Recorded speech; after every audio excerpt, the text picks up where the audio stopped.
আজকে আমার হাতে আছে র্যাপোর 9010 মডেলের একটি ওয়্যারলেস কিবোর্ড এবং মাউসের কম্বো, যেটা মাল্টি মোড ফাংশনেও কাজ করে। তো আজকে আমরা কুইকলি সেই আনবক্সিং ভিডিওতে চলে যাচ্ছি। সো আমার হাতে এই মডেলটি রয়েছে, আছে হ্যান্ডি কাটার। সো আমি এখন এটা কেটে দেখাচ্ছি আপনাদের।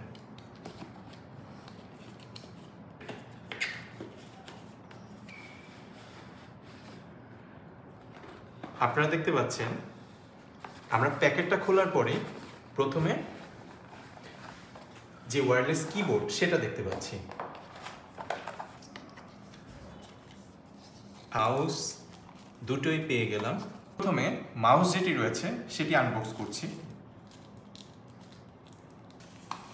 ওয়াও, এটা হচ্ছে র্যাপোর একটি সাউন্ডলেস মাউস এবং আমরা পেছনে এই মাউসটা অন অফ করার সিস্টেমটাও দেখতে পাচ্ছি। ঠিক আছে,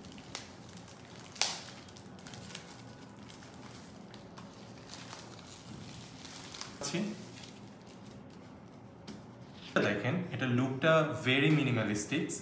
তো এবং আমরা পেছন দিকটা যদি দেখি, এখানে ব্যাটারি সেকশন সেটা পেয়ে যাচ্ছি।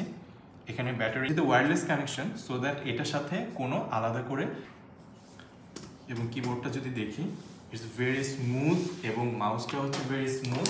এবং আমি সবার শেষে কিছু স্পেসিফিকেশন বলে দিই এই মাউসটার। এটার কি নাম্বার প্রায় 87টা কি হচ্ছে আমার এটার মধ্যে রয়েছে। তাছাড়া হচ্ছে মাল্টিমিডিয়া কি যদি চান সেটা হচ্ছে 12টার মতো মাল্টিমিডিয়া কিস এখানে রয়েছে। তাছাড়া হচ্ছে এটাতে কোনো ব্যাকলিট লাইট আপনারা পাবেন না। তাছাড়াও আমি যদি সুইচ লাইফ সাইকেলগুলো যদি বলি, তাহলে আপনি 500 মিলিয়ন টাইমস আপনি এই সুইচগুলো আপনাকে ওই পর্যন্ত সাপোর্ট দিবে। তাছাড়া হচ্ছে এটার ওয়েটটা যদি বলি, এটার ওয়েটটা মানে আমার কাছে খুবই হালকা লাগছে। এটা হচ্ছে 240 গ্রাম। এবং মাউসটার কথা যদি বলি, এটা হচ্ছে 53 গ্রাম without insertion of battery.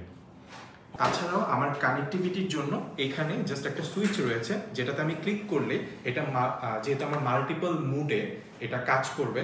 So এটা হচ্ছে একই সাথে আপনার এখানে ক্লিক করার উপর বেস করে বেসিক্যালি এটা আমার এক ডিভাইস থেকে আরেক ডিভাইসে কানেক্ট হয়ে যাবে। এবং ঠিক একইভাবে আমার যেই কিবোর্ডটা দেখতে পাচ্ছি, সেই কিবোর্ডটাও এখানে আমার পিছনে আমি দেখতে পাচ্ছি এখানে একটা স্লাইডার দেখতে পাচ্ছি, যে স্লাইডারটা একই সাথে আপনার যে ল্যাপটপ রয়েছে বা আপনার যে ডিভাইস রয়েছে সেই ডিভাইসের সাথে কানেক্ট হবে। এবং যদি মাল্টি ডিভাইসের সাথে এটা কানেক্টেড হয়ে থাকে আগে, তাহলে তার সাথে আপনি ইজিলি এটাকে কানেক্ট করতে পারবেন। So that's all about the wireless keyboard and mouse. আমার কাছে পার্সোনালি এটা খুবই ভালো লেগেছে। এখন ইউজ করার পর দেখা যাবে যে এটা আসলে আমাকে কেমন সার্ভিস দেয়। ও আরেকটি ইম্পর্টেন্ট কথা, এটা 2 ইয়ার্সের ওয়ারেন্টি রয়েছে। ঠিক আছে, তো একটা প্রাইস লাইন নিয়ে কথা বলি। সো এই দুইটার কম্বো পড়েছে 3100 টাকা। এই দামটা আমার কাছে খুবই রিজনেবল মনে হয়েছে। তারপরেও দেখি ব্যবহারের উপর বাকিটা নির্ভর করবে। তো আমি হয়তো বা চেষ্টা করব একটা সময় যাওয়ার পরে এটার উপরে যদি ব্যবহারের উপর ভিত্তি করে যদি একটা রিভিউ করা যায়, সেটা আমি আপনাদের সাথে শেয়ার করার চেষ্টা করব। তো আজকে এই পর্যন্তই। ধন্যবাদ সবাইকে। দেখা হবে ইনশাল্লাহ আরেকটি নতুন ভিডিওতে। আসসালামু আলাইকুম।